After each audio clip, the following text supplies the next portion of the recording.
Batalha Cast de hoje é sobre turismo e das nossas montanhas capixabas. E trago aqui uma história que entrelaça Pedra Azul e o Hotel Aroso, né? Não tem como falar de um e não falar do outro. E para prestigiar o nosso Batalha Cast, a gente traz a empresária Andrea Aroso.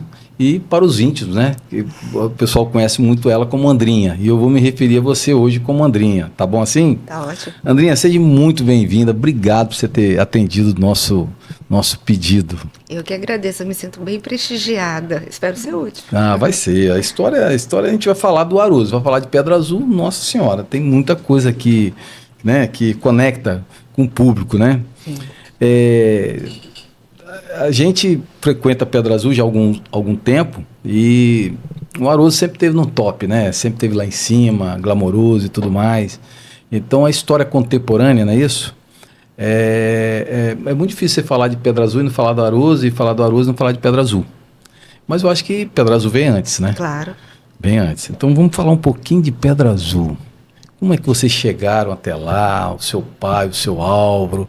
Quero que você me conte um pouco dessa história familiar com Pedra Azul. O professor Mendes, que era um especialista em vinho do Porto, ele descobriu que estavam sendo falsificados vinho do Porto no Brasil. Então ele fez uma viagem ao Porto, em Portugal, e foi visitar o Instituto do Vinho do Porto.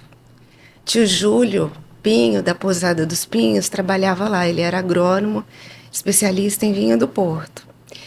E ele era muito encantado pelo Brasil e perguntou ao professor Mendes se teria algum campo de trabalho para ele aqui. E havia no sul do país, no Espírito Santo. Então ele se encantou pela região de Pedra Azul. Meu pai era muito apaixonado por ele e acabou vindo depois para ter com o tio Júlio aqui em Pedra Azul. Primeiro eles foram para o Rio, porque o trabalho de investigação envolvia os portos no Rio.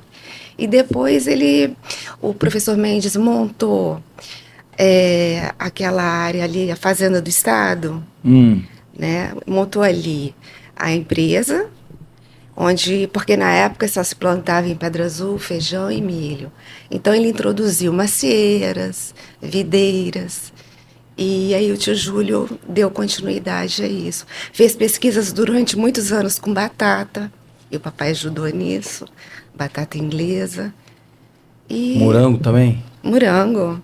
Quem levou o morango para Pedra Azul foi o senhor Scheif, que era sogro do Galveias, do Eco da Floresta. E ele que cedeu as mudas de morango para o meu pai. Meu pai chegou a ser o maior produtor de morango do Espírito Santo. Então, eu conversando com seu irmão Gustavo, ele fala que o morango era bem mais doce, né?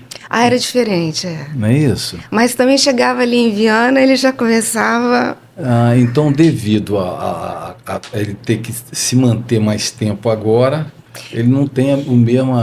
Com o passar dos anos, eu acho que foram adotando os outros tipos de morango, né? Mais resistentes. Porque na época a Pedra Azul era muito gelada. Eu lembro que quando a gente estava construindo o hotel, era muito comum em janeiro, você saía de Pedra Azul, chegava ali em Viana, o carro estava todo gelado por dentro, porque Pedra Azul era realmente muito fria. E então era um morango mais adequado àquela temperatura, né? Entendi. Nós enviávamos morango pela Transbrasil e pela Varig para o Nordeste, para o Rio de Janeiro. Nossa, que legal. Ele viajava muito, mas ele era mais delicado também. O morango, né? Era tipo, menos colheu, resistente. tinha que consumir logo, né? Aquele morango mais raiz, né? E mais saboroso, né? Mas eu acho que naquela época tudo parecia mais saboroso, tomate. É que eu também acho que era muito, tudo com mais adubos naturais, né? E sem mais tanta esterco, agrotóxico, né? E com o tempo também eu acredito que as sementes foram sendo um pouquinho adaptadas, né? Olha que legal. Para maior produtividade. E assim vai, né? Isso. Mas o Pedra Azul, o seu pai chega em Pedra Azul em que ano? Em 60 e... acho que... ai, eu não vou saber exato, mas 61, por aí. Chega em Pedra Azul. Eu imagino que não tinha, né, Não, não tinha nada. estrada. Não tinha telefone, não tinha energia elétrica. A BR-262 também não era calçada, asfaltada. Ele começou mesmo com o tio Júlio, assim, na região, prestando serviços e tal. Imagina a dificuldade na época, né? Sim, porque não havia grande campo de trabalho, né? Entendi. E o hotel, qual a visão assim que vocês tiveram? Que aí já entra, já tá você, já tá a família já integrada ali, porque a ideia do hotel, agora eu fiquei sabendo, o projeto é seu, é isso? É. Eu só queria fazer uma parte sobre a história do tio Júlio, porque eu acho que foi ali que começou o turismo. Como ele recebia muitas pessoas ali na região da Fazenda do Estado, fazendo visitas, às vezes até pessoas de outros estados, ele e o irmão dele, o tio Oliveira, e o tio Delfim, que era cunhado, montaram um Lusitânia. Olha, então nós estamos falando do alicerce, né? Isso, Do Eco, lá nos primórdios. da Pousada dos Pinhos. Não, primeiro foi o Lusitânia, o restaurante Lusitânia. E aí as pessoas, conforme foram frequentando o Lusitânia, elas queriam saber onde poderiam se hospedar, porque tomavam vinho. Na época eles fabricavam vinho, papai, tio Júlio, tio Oliveira. Eles faziam vinho.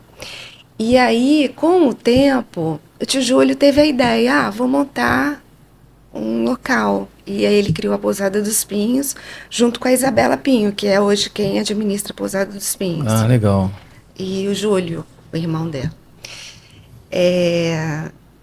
Depois da Pousada dos Pinhos veio, mais ou menos no mesmo ano, acho que foi em 82 foi a Pousada dos Pinhos, 84, Pousada Pedra Azul, Restaurante Peterlis e o Monte Verde. Em 96, 95, o Eco da Floresta, e 96, o Aroso. Que legal. Aí é a base, né? De quando tudo iniciou em termos de hotelaria, gastronomia, se inicia no início da década de 80. Por aí, né? Que legal. 82 com a Pousada dos Pinhos, né? Em termos de hospedagem. Aí vocês viram como o Eco foi construído, Pousada do Pinho, e aquilo motivou vocês a... Na verdade, a construção do Eco e do Aroso foi mais ou menos simultânea. Entendi. A complexidade da obra do Aroso é que demandou, porque nós trouxemos material de fora, de São Paulo, Minas, então envolveu entalhadores, escultores, então de uma certa forma isso demandou um tempinho maior, mas não foi muita coisa. Entendi. Nós também tivemos que criar a infraestrutura do zero, né?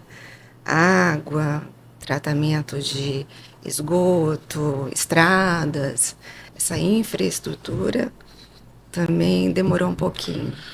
E o legal quando você vai no hotel hoje, o hotel é bem preservado, né? A gente sente a cultura ali dentro, né? Isso que eu acho que é uma das coisas que mais me encanta no Aroso, dentre tantas outras. Mas a cultura que está ali enraizada, a gente anda e você... É como se você... Eu vejo isso muito na Europa, né? Apesar do hotel ser novo, né? Em comparação do que eu vou falar em termos de Europa. Mas a gente vê na Europa, às vezes, construções... às vezes milenares, né? Às vezes, milenares não, mas sei lá, de 300, 400 anos, e você entra dentro dela, está super conservada e você sente a cultura ali, né? É esse sentimento que eu tenho no Aroso, essa cultura desde... porque novas pousadas, novos hotéis são feitos, aí você acaba indo nesses novos hotéis e tudo mais, aí tá de jeito diferente, né? Mas o Aroso mantém a tradição, né? E é muito legal isso. Porque quando eu concebi aquela ideia, aquele projeto ali, a intenção era trazer... Porque a família da minha mãe, ela é toda assim, de escultores, pintores, musicistas. E a família do meu pai, meu avô Oliveira, ele fabricava vinho verde em Ilha Abreu. Tanto é que nós temos um restaurante lá chamado Adega Oliveira. Aí nós trouxemos até objetos, tamanco tradicional português, a Legal. máquina de escrever, o primeiro pulverizadorzinho, que é até manual. Então eu quis colocar isso dentro do hotel. Uhum. Então nós temos lá o Senhor dos Passos, por exemplo, que é uma escultura premiada do meu avô, que é um cedro único. E meu tio, Manuel, que restaurou o Terro da Glória, no Rio, ele foi no hotel, mediu a temperatura, a incidência solar, para a gente escolher a área ideal para a madeira ficar preservada. E quando eu fui escolher o estilo do hotel, eu queria um estilo clássico, que remontasse aquelas cidades clássicas portuguesas, Lisboa, o próprio Rio de Janeiro, São Paulo. Então eu coloquei elementos clássicos, pé direito alto, eu gosto de lugar arejado, que você tem a ventilação 360 graus, então o hotel ele tem ventilação em todas as faces do edifício. E ali também tem um aspecto muito bonito, que porque nós estamos cercados pela Mata Atlântica, que é uma reserva particular do hotel, nós tivemos que considerar os ventos, as estações do ano, de forma que sempre tivesse entrada e saída de ventilação e manter um ambiente bem leve, livre de mofo. Entendi. Que é uma coisa que em áreas cercadas por mata costuma dar muito, né? E no hotel a gente não percebe isso. E eu gosto de horizontes infinitos. Como nós estávamos no topo do morro, da montanha ali, nós tínhamos visão para o Três Pontões, para Pedra Azul, para o vale onde tem as matas nossas. E a captação da água do hotel via nascente, que é uma água pura, é uma água fresquinha, sai sempre na temperatura fria, porque ela vem direto da nascente. Então a gente considerou todos esses elementos para escolher o local e criar o estilo também. Tanto é que ali, além... Meu primo, Eduardo, ele instalou numa das paredes da adega o homem que sai da parede. Não sei se você chegou a ver. É como se ele estivesse saltando da parede com o rosto de fora e as mãos. Então a gente... E as escadarias que Escadarias a madeira que nós elegemos foi jatobá, porque é uma madeira quente, uma madeira vermelhinha. E aquelas clarabóias foi para manter o contato terra e céu, porque você está na altitude, natureza infinita. Então, tudo aquilo era para criar um ambiente acolhedor. E na época, Pedra Azul era muito fria. Então, as clarabóias também trariam aquela sensação de luz solar, de acolhimento. Mas o hotel... você falando aí, eu frequento hotel, tenho algum tempo, mas frequento mais. Eu tenho várias etapas no hotel, várias etapas. Mas fui lá recentemente e foi justamente isso que eu senti. Tudo que você está relatando aí foi essa percepção que eu tive. Quer dizer, foi melhor ainda porque à noite eu tive o prazer de estar com o Gustavo e estar com o Bruno, que está aqui nos acompanhando, com as nossas esposas acompanhadas, e tivemos um bate-papo maravilhoso, né? Então é muito legal você estar num ambiente onde você vê a cultura do local, né? Você sabe que Pedra Azul, o Aroso, eu acho que Pedra Azul é antes, não sei se estou falando besteira, mas eu acho assim, tudo bem que eu estou vendo você respeitando muito a história dos seus tios, e tem que respeitar, lógico, é evidente, é extremamente importante, né? Mas para o turismo capixaba, se você perguntar a todo capixaba que hoje tem as montanhas como patrimônio, nós temos isso. E é um patrimônio. E isso não tem muito tempo que o capixaba tem essa consciência, né? Isso é de pouco tempo. E com certeza o capixaba ele sabe muito da importância do Aroso ali, né? Muito, muito mesmo. A gente valoriza muito o Aroso como se fosse um dos cartões postais do nosso estado, Ai, o que próprio bom, hotel, obrigada. né? Isso valoriza, porque valoriza a região, né? Então, quem vai montar suas pousadas, seus hotéis, o padrão, né? Você vê que, por isso que talvez, se a gente analisar, Andrinha, que vem após, deixa eu recapitular aqui, Pousada dos Pinhos, Aroso e Eco, não é isso? Que vem logo após é tudo nível bom, né? Sim, o turismo em Pedra Azul evoluiu muito. As pessoas começaram a se dedicar mais à qualidade, sim. Isso era uma É porque paixão. iniciou, não. O início também foi com muito. Pô, olha só, a qualidade desses 3 hotéis no início da década de 80. Se hoje faz o sucesso que faz, imagine em 1980. Né? Quando nós fomos criar a carta de vinhos do hotel, na época, no Espírito Santo, só se encontrava o Almaden e o Livre-From-Mich. Lembra deles? Lembro de um Tinha a alemão. garrafa azul e a garrafa Isso. verde. Você tomava ele bem geladinho, né? Isso.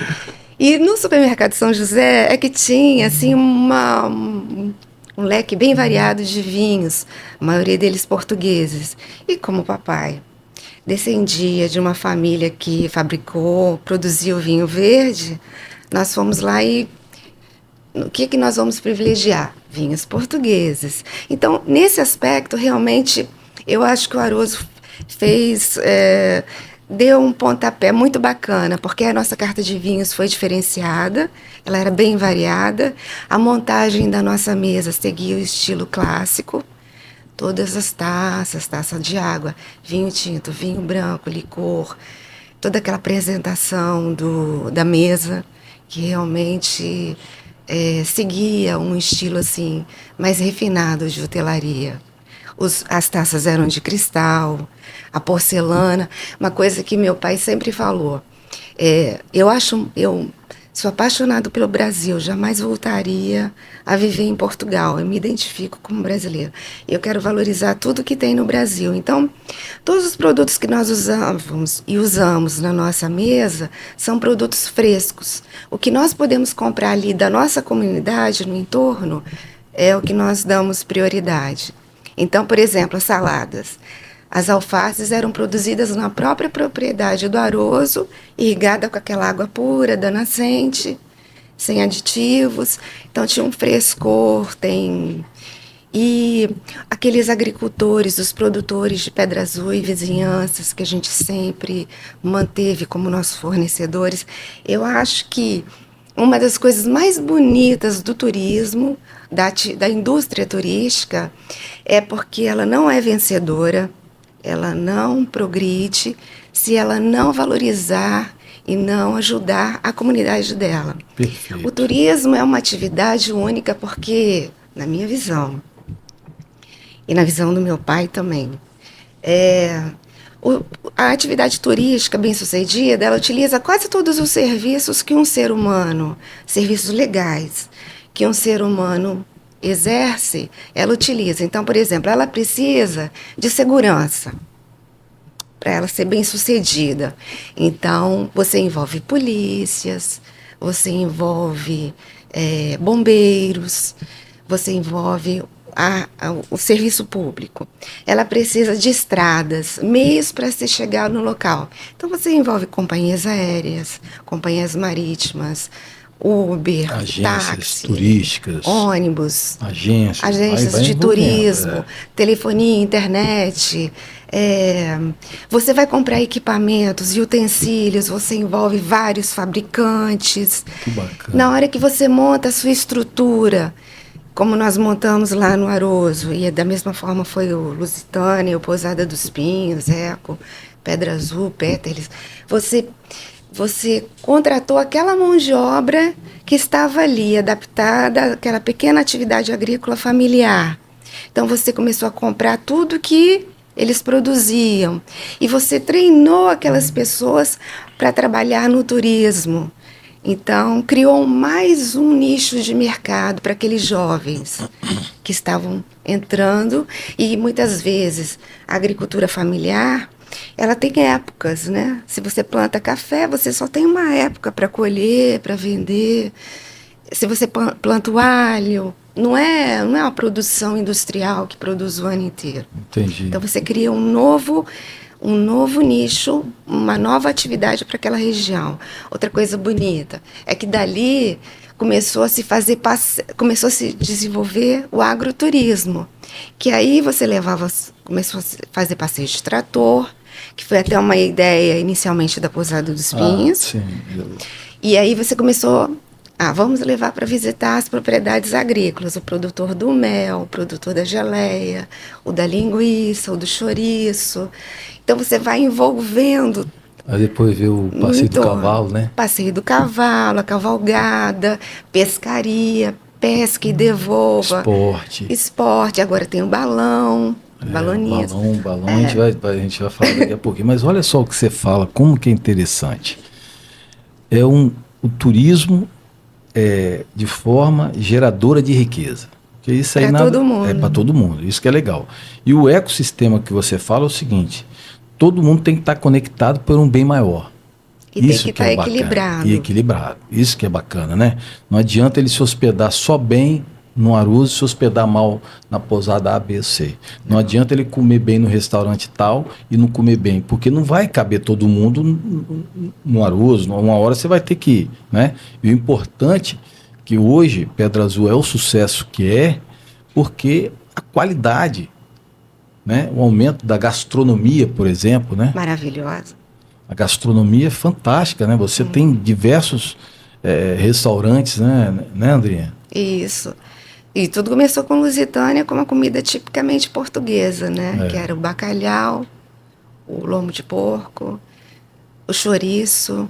E funciona ainda porque minha família foi, eu não pude ir semana passada, e tiveram lá no Lusitânia. Agora quem cuida é a Luísa, a neta da tia Ana. Que o prato forte pra gente aqui é o bacalhau, não é isso? Bacalhau. Ela alterou um pouquinho o cardápio. Ela fez uma outra pegada, mas continua sendo um restaurante muito bacana. Eu acho que a atividade turística, ela não pode sufocar a comunidade onde ela está. Isso em todos os lugares. Pode ser a atividade turística na região litoral. Pode ser voltada para a ecologia, né? Vamos no Pantanal. Porque aí você atinge a cultura, não é isso? Você não pode sufocar. No momento em que o turismo ele perde o controle, ele perde a sensatez e o bom senso, ele acaba prejudicando a comunidade raiz. Porque você não pode oprimir o lugar onde você está, prejudicar a qualidade de vida das pessoas. A função do turismo, eu acho que é primordial, é tanto você ofertar qualidade de vida para o turista, que é o seu cliente, é aquele que vai trazer os recursos para todo mundo. Também você tem que privilegiar a qualidade de vida de quem já está ali. Porque são dois elos. É o turista que vem e o local onde você está. Você tem que manter aquilo. Olha bem o que você me fala. Você me fala do trator, né? Do passeio de trator, que foi um dos primeiros passeios aí, a ideia do seu tio, né? De levar.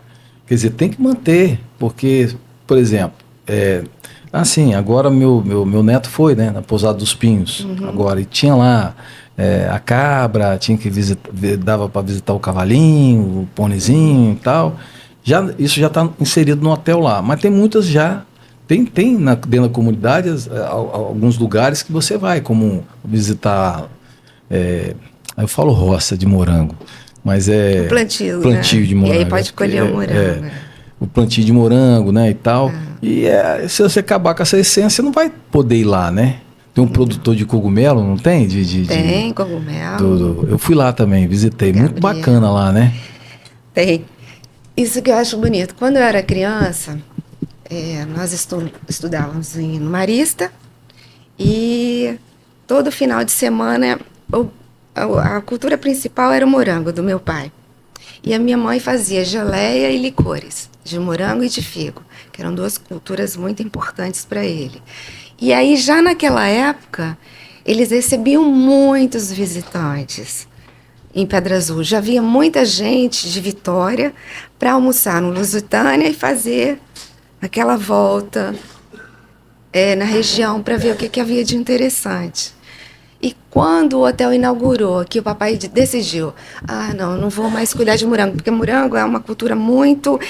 Isso que eu acho que o turista também tem uma visão bonita, que ele dá valor àquelas produções locais, porque o morango é uma atividade que dá muito trabalho, você tem que ficar ali. Claro. Aliás, tudo, né? Agricultura e pecuária, a pessoa fica ali 24 horas em função daquilo. E eles têm lá em Pedra Azul, que é a vivência nossa lá, eles se preocupam muito assim com o entorno da propriedade. Você vê que eles plantam flores, eles têm uma delicadeza no olhar, no receber o turista. Então, isso é muito bonito. E a atividade turística é isso. Porque o que você quer oferecer para o turista? É um momento de lazer, de paz, ele se sente fora do dia a dia dele, ele descansa, ele se diverte. Então, é isso que o turista quer. E a comunidade também, onde ele vai passear, ele também quer ver aquela originalidade, né? É como você, por exemplo, você vai em Paris, você quer ver o que você acha que Paris vai te oferecer, mas se você chegar lá, você já não vê o parisiense, os cafés já não são daquele jeito, começa já a haver um problema aí, quem sabe alguém querendo te atacar, o sonho... Aquele protesto, desculpa, mas protesto político, eu tive essa experiência não desagradável, né? Tudo parado por causa de um protesto político. Aí o encanto vai embora. Isso, aí a pessoa já não se sente confortável, aí eu assisti, desligada, relaxada. Até fazer aqui uma parte aqui, na semana que eu fui assistir um filme chamado Meia-Noite em Paris, né? Que relata muito a Paris, né? E aí eu cheguei em Paris, tinha um protesto. Ei, meu Deus do céu, foi uma decepção. Mas depois ela mostrou a cara dela e Paris realmente é uma cidade... Tem os seus encantos. E é por isso que a gente não pode perder. O turismo, ele depende disso. Que se mantenha a paz, se mantenha a segurança, a higiene é importante. E aí também se depende muito do poder público e não só da iniciativa privada. O poder público, ele tem muita responsabilidade se essa atividade vai em frente ou se ela acaba recuando. Você lembra que Guarapari era um destino turístico nacional? Uhum. Ela era extremamente famosa há uns 30 anos atrás. Era um destino importante. E houve uma época em que Guarapari, do ponto de vista de hotelaria e restaurantes, ela teve uma decadência. Ela foi lá em cima e depois, né? Que é isso que eu digo. Que é o próprio hotel Porto do Sol, né? Começou a cair. Minha lua de mel foi lá, pra você ter ideia, era um glamouroso. E era uma época maravilhosa, né? Não, tanto o hotel Porto do Sol daqui, de Vitória, que era fabuloso, e de lá, né? Você lembra que Guarapari, olha, vinham cariocas, tem Búzios e tal, vinham para Guarapari. Paulistas, estrangeiros também. Então, era uma época em que tanto a iniciativa privada, a hotelaria e os restaurantes, eles estavam envolvidos e a comunidade também. Mas o que acontece às vezes? Que o turismo ele fica tão atraente que ele acaba funcionando como um imã para outros tipos de atividades que acabam sufocando. Então, às vezes começa a construção exacerbada, que não respeita o espaço, ir e vir, fornecimento de água acaba prejudicado, a coleta de lixo não funciona tão bem. A insegurança começa a aparecer. Segurança, fica sufocado o local. Eu acho que essa preservação que Pedra Azul favorece hoje, tudo que você está falando, esse é o sentimento. Tudo que você está falando aí é o sentimento que você está falando e eu tô voltando lá em Pedra Azul, nos passeios que eu dei por lá ultimamente, né? E é justamente isso que a gente sente, paz. Gente, você pode ter, né? É lógico que as coisas acontecem. Todo local tem mas a gente sente paz, sente higiene. Eu acho que às vezes a pessoa sai daqui num sábado só para ficar lá um sábado, domingo. E muitas pessoas às vezes saem no domingo para voltar domingo à tarde. Eu acho que para ter essa sensação, sabe? Além do frio, daquele friozinho e tudo, você ter essa... Como se você saísse do seu lugar, né? E estivesse num cartão postal. Isso aí. É o que a gente espera quando faz turismo. Né? Isso aí. Mas Pedra Azul, acho que você tem essa percepção que Pedra Azul entendeu o jogo, vamos botar assim, entendeu qual é o... Eu acho que sim. Eu acho que a comunidade, ela ao longo desses anos, de 96, quando nós inauguramos, em fevereiro de 96, para cá, as pessoas se envolveram muito com a atividade turística. Eles começaram a atender melhor o turista, entender melhor como falar com o turista, começaram a ficaram mais preocupados com a apresentação dos produtos que eles fabricam, embelezaram suas propriedades, investiram também em pousadas, em hospedagem. Lá nós agora temos ambientes com vocação própria. Uns não recebem crianças, outros são especializados em crianças. Isso é bom, porque dá diversidade, atende a todo mundo. O que nós temos que nos preocupar é sempre manter o padrão, manter o nível do turismo, né? Não deixar cair, porque quando cai, menos recursos chegam para o local, né? E você falou um negócio muito bacana aí, ser especialista, né? Bom, na minha cabeça aqui tem 2 pousadas lá, especialista em criança, né? E assim, e aí é especialista mesmo, tem recreação, tem tudo. Então, se às vezes vai só o casal, ali muitas vezes não é ambiente para ele, né? Então isso é muito bacana porque tudo está concentrado na criança, né? Todo o negócio está concentrado na criança. Então você como pai, como avô que está ali, fica tranquilo, né? São momentos muito legais, isso aí. E da mesma forma também a pessoa que está ali casada, recém-casada e todo, que quer ficar tranquilo, não quer ver o barulho de criança também. Uma coisa mais romântica. Então assim, Pedra Azul é hoje um lugar onde atende praticamente todos os públicos, né? E também não só uma determinada classe, né? Acho que tem padrão para todo mundo ir, né? E fazer o seu investimento até para poder voltar para a capital aqui, enfim, para a Grande Vitória. Isso me lembrou um acontecimento lá no hotel que foi na semana que nós inauguramos. E nós fizemos uma reunião, eu estava treinando ainda a equipe, né? Todo mundo muito, assim, iniciando, né? E nós nos reunimos e foi explicado o seguinte, que todo mundo tinha que ser atendido da mesma forma, com muita educação, muita gentileza, e que se mantivesse independente da aparência da pessoa. E aí nós tivemos um cliente que ficou 1 semana. E quando ele saiu, ele pagou tudo em dinheiro. Aí meu pai falou assim, eu tenho a impressão que foi o nosso melhor cliente. Porque extremamente educado, generoso, muito honesto. E era um taxista. Olha que legal. E da mesma forma, e super gentil. Eu espero que o hotel tenha né? deixado. Você está falando de 1980 e... 96. Desculpa, 96, a primeira semana. Na primeira marcou, semana. Né? E foi super educado, gentil, foi com os filhos.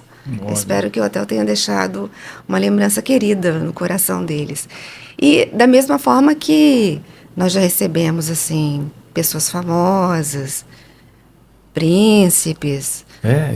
Conta aí uma dessas histórias legais. Mas é porque aí, como diz... Eu não sei se eu tenho autorização, mas nós tínhamos eu não vou falar nome, tá bem? Tá bom. Uma família muito importante e muito, assim, que corre risco mesmo de ser assediada, né? Uhum. E eles chegaram no hotel num carrinho velho. E os seguranças em outros carros, assim, como hóspedes. E o comportamento totalmente normal, comum. Foram em todos os passeios, com todo mundo, com todos os outros clientes. Muito bacana. Muito legal, né? É por isso que a gente não pode olhar para a aparência e nem para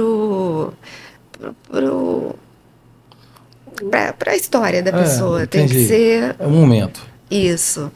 E ali eu acho assim, que se você recebe bem um cliente e o cliente se sente bem acolhido, ele tem um comportamento também bonito, um comportamento bacana. Eu acho que isso a gente tem que, quando a gente visita um lugar, por exemplo, vamos para Nova York. Nós temos que ter lá um comportamento bacana em Nova York, respeitando aquela cultura, aquele entorno, as regras daquele lugar. E eu acho que isso em Pedra Azul, normalmente o turista em Pedra Azul, ele é muito bacana, ele se comporta bem. O que você comenta aí de uma situação que, assim, eu sempre falo, né, sobre isso. Eu já viajei muito para muitos lugares e muitos amigos meus também. E eu acho que esse lance de tratar bem, de educação, é lógico que a gente, como turista, a gente sempre espera. Mas eu acho que o primeiro dever nessa relação é minha de turista. Meu primeiro dever, eu sempre pensei assim. Primeiro, como ser humano, né? Como ser humano, eu preciso... primeiro, a minha energia. Eu tenho a criar uma expectativa que minha energia vai ser legal, mas que lá também eu vou tratar as pessoas bem, né? Mesmo que haja um acidente de percalço ali de início, mas você não tem que passar por essas etapas, né? Às vezes você chega lá, o hall do hotel tá cheio de gente, né? Que às vezes coincidiu o check-in ali com muitas pessoas, e aí você chega e já começa a estressar. Não, você tem que dar tempo ao tempo para que as coisas fluam, senão você já começa o negócio na negatividade. Isso também é uma coisa importante, porque a atividade turística, ela envolve ser humano. Então, não é uma produção industrial feita com máquinas, né? Não vai sair o tempo todo do mesmo jeitinho, no mesmo quadradinho. Tem variações mesmo. Mas eu acho que a mão de obra em Pedra Azul, atualmente, tem muitas pessoas de fora. No início, não. Era pessoal da região. Você, no tratar das pessoas, você sentia isso. Mas eu ainda vejo, quando você está lidando ali com as pessoas, eu ainda vejo aquela honestidade, aquela vontade de acertar. Pode não acertar o tempo todo, mas existe neles um anseio de melhorar, de atender bem, de ser gentil. Às vezes não tem a sensibilidade, mas aí quando conversa com a pessoa, ela logo se atenta, porque às vezes não tem o treinamento, mas sempre tentam isso. E uma coisa que eu notei muito nesses anos é que quando eles lidam com um cliente assim que é gentil, eles se sentem valorizados. Que legal. Se sentem bem.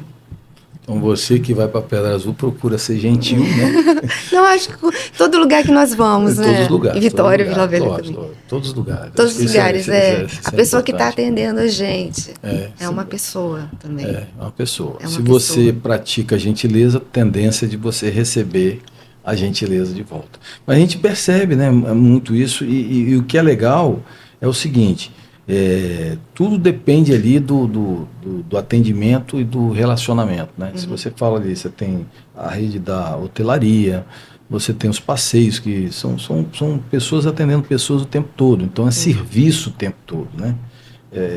E tem aumentado isso. E lógico, evidente, a cidade não suporta, porque é uma pequena cidade, né? Até hoje tem quantos mil habitantes? Você sabe, assim, de cabeça? Não, assim, não sei mas é pequena cidade. E começa a ter um fluxo grande de... É porque ela tem as pessoas que moram efetivamente lá, e com a pandemia muitas pessoas foram morar lá. Então, hoje em dia, Pedra Azul é uma área que tem muitas pessoas do Rio, São Paulo, Vitória, Vila Velha, que moram lá. Tem as pessoas que têm casas e tem as pessoas que simplesmente vão almoçar, vão passear, voltam no mesmo dia, os que se hospedam. A pandemia não foi ruim para Pedra Azul, foi boa. Né? Eu acho que foi. Porque muitas pessoas que não consideravam Pedra Azul como um destino passaram a frequentar muito lá. Entendi. E você? Eu acho que o capixaba, ele tem que cair de paixão pelo Espírito Santo. Mas isso Ele tem que se apaixonar pelo Espírito Santo em todas as áreas do Espírito Santo, porque o Espírito Santo é um estado muito, muito bonito. A gente ficou por muito tempo apaixonado por outros lugares, né? A realidade é essa. A grama do vizinho é mais verde. A gente ficou. Eu acho que tem de pouco tempo para cá, eu estou para arriscar aí de mais um pouco de uma década para cá, eu acho que os nossos olhos começaram a se voltar mais para o Espírito Santo. A gente começou a bater no peito e falar assim, pô, nosso estado, mas é em vários segmentos, apesar de ser um estado pequeno, em vários segmentos nós somos diferenciados. Se você analisar, nós somos a segunda maior colônia alemã, né? Somos a segunda maior colônia italiana. O estado é muito forte, né? Muito forte. E tem pessoas brilhantes no estado, tem pessoas muito inteligentes. Muito, muito. Eu estava até esses dias relatando aqui, né? Fazendo alguns nomes aqui, né? Mas enfim, mas voltando aqui, a gente vê, né?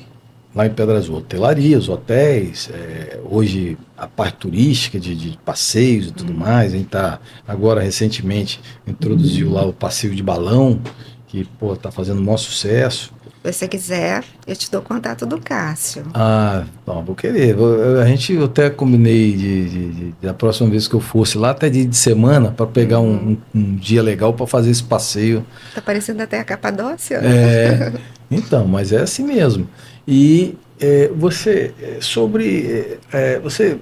elegeria assim um ponto, a gastronomia? Acho que eu vou. É fácil adivinhar o que você talvez mais goste, não? Seria hotelaria? A parte hoteleira da pousada? Eu acho que a parte mais bonita de Pedra Azul são as pessoas. São as pessoas. E aquela natureza divina. Né? Espetacular. Pedra Azul parece que ela saiu de um conto de fadas. Olha ela que é muito legal. bonita. Ela é muito bonita. Quando eu estava pensando como seria o estilo do hotel, como é que nós faríamos, pé direito alto, janelões, portas. Eu sempre pensei em Pedra Azul em termos de sonho, assim. Sempre achei Pedra Azul um sonho. Mas essa é a sensação. Eu acho que não teve nada que você falou aqui que eu não tivesse a percepção que isso acontece lá. Você cada vez que você fala, você me transporta para lá, você me leva para lá. Tomara que esse podcast, acho que as pessoas que vão escutar a gente aqui, que vão ouvir esse bate-papo também, na hora que sentar aí para escutar, eu acho que vão ter a mesma sensação. Porque você fala de um jeito muito, apesar de você ser meiga por si só, mas você fala de um jeito muito bacana, né? Você vê o amor e a tradição, né? Que está dentro de você, né? Você está refletindo isso aqui, muito legal, muito bacana mesmo, porque Pedra Azul é uma joia do Espírito Santo, né? As montanhas capixabas, como tem em outros lugares também, sem né? tirar o mérito dos outros lugares. Como eu falei, Espírito Santo é maravilhoso. A gente vai lá de Itaúna, você pega Itaúnas para cá, as piscinas naturais lá em Linhares. O mar do Espírito Santo tem muita coisa, né? O Espírito Santo é rico em águas, cachoeiras. Você pode comer uma muqueca capixaba aqui embaixo no sol de 35 graus e depois subir as montanhas para tomar um vinho lá aos seus 15 graus, né, à noite, né? E uma das coisas assim, que eu achei bem legal de tantos o turístico gastronômico que virou Pedra Azul, né?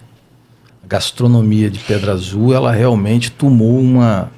E quem cozinha é que cuida do restaurante. Então você tem certeza que você está recebendo ali uma culinária fresca, feita com carinho, com devoção. Pode não agradar a todos os gostos, porque isso aí varia de indivíduo para indivíduo. Mas que ali, naquela região, as pessoas que montaram seus restaurantes são pessoas que estão ali no dia a dia, querendo que aquilo saia bem feitinho. Aí isso é verdade. Porque a tradição de Pedra Azul virou a qualidade de alto padrão, né? Assim, de dar um atendimento independente seja um prato mais nobre ou não, mas é manter o padrão. Na última vez que eu estive no Aroso, foi mês passado, eu jantei lá e também a cozinha muito bacana lá. Mudou um pouquinho, porque antes da pandemia, era buffet. Buffet. Então tinha feijoada portuguesa, bacalhau e tal. E depois durante a pandemia, depois da pandemia, então foi feita uma revisão na forma de atendimento do restaurante, né? Porque era tem pensão, era pensão. Você tinha tudo incluso. Isso. Tem Né? Menos bebida. Mas aí você também, quando você faz isso, você desestimula que outros estabelecimentos se desenvolvam. Isso aí. Porque você toma só para si. Entendi. Esse lado. E como foram surgindo restaurantes, cafés muito bons, nós percebemos, eu, minha irmã e meu irmão, que seria bom abrir. Legal. Para os porque outros. Se você fizer uma pesquisa talvez de turista, talvez que não tenha criança, vamos botar assim. Ele, eu vou para Pedra Azul, o que você espera lá? O frio, uma hospedagem legal, um café da manhã legal e a culinária. Então, a diversificação. Hoje eu vou almoçar aqui, amanhã eu janto aqui. Eu acho isso super bacana. Quando você faz a pensão, isso é meu ponto de vista. Às vezes, quando você faz a pensão completa e tudo, muitas vezes, como você já pagou, você fica meio naquela obrigação de ficar só ali, né? Então, acho que a sacada foi boa, porque, né? As pessoas passeiam, conhecem. Isso. Conhece Venda Nova. Isso aí. Desce, vai, né? Vai para outros lugares, Conceição, vai para o... Hoje você imagina assim, qual seria o futuro de Pedra Azul? Eu espero que o meio ambiente de Pedra Azul continue sendo preservado. Legal. Porque é uma grande riqueza, a qualidade do ar. Você sente o ar toca a pele, ele é um ar gostoso, sua respiração é boa. O sol, ele toca a sua pele de uma forma diferente. Você tem aquela riqueza da fauna e da flora maravilhosa. As águas, é muito importante. Nós não vivemos sem água. Em tudo nós usamos água. Então eu espero que, apesar dela estar crescendo, o número de construções está aumentando muito, mas eu espero que aquele ambiente, de uma certa forma, fique preservado. Sem também a poluição sonora, né? Que se mantenha o descanso, isso. A paz. Lógico que tem os shows, as apresentações musicais, porque também é um outro lado do turismo, que é desenvolver a arte. E cultura, né? Tradição, isso. Cultura. As apresentações e tal. Mas eu espero que as pessoas continuem saindo lá. Como uma vez, quando eu estava em Ouro Preto, eu saía, era de madrugada. Eu fui dar uma volta e eu me senti tranquila de dar uma volta legal. Nas ruas. Mas eu me sinto assim em Pedra Azul, tranquilo. Pelo menos por enquanto. Tomara que continue assim, né? Então, acho Andrinha... que o maior risco de Pedra Azul, de você sair à noite, seria você ter que tomar cuidado onde você pisa, porque você está na natureza, está no entorno. Mas ali as pessoas são muito boas, são muito tranquilas. É um lugar muito tranquilo. Andrinha, obrigado pelo presente, por esse livro maravilhoso, né? Em homenagem ao seu pai, não é isso? Ele escreveu. Ele escreveu. Álvaro Manuel da Silva Aroso. E a foto é do Lembranças Bruno. E Lambanças. Essa foto é do nosso amigo Bruno? Bruno, com certeza. Que legal. Papai ficou bonitão aí. Andrinha, depois você faz uma dedicatória para mim, por favor? Vai ser uma honra. Então tá, a gente está chegando no final de mais um Batalha Cast. Agora você, por favor, deixa aí seus contatos, né? O contato do hotel lá, para o pessoal quiser se hospedar e quiser conhecer. Nós vamos ficar muito felizes de recebê-los no hotel, @Hotel Aroso, Instagram. Isso. Olha, a gente está contemplando aqui a foto do hotel, muito bonito, né? Pessoal, foi muito bom falar de Pedra Azul e do Hotel Aroso, que não tem como falar de um e não falar de outro. E esse bate-papo, uma história muito bacana que fez a gente voltar lá a Pedra Azul agora, sentir até um pouquinho de frio, enfim, falamos de muita coisa gostosa. Andrinha, obrigado de coração. Eu que agradeço. Tá joia? Obrigada. Pessoal, Batalha Cash, até a próxima.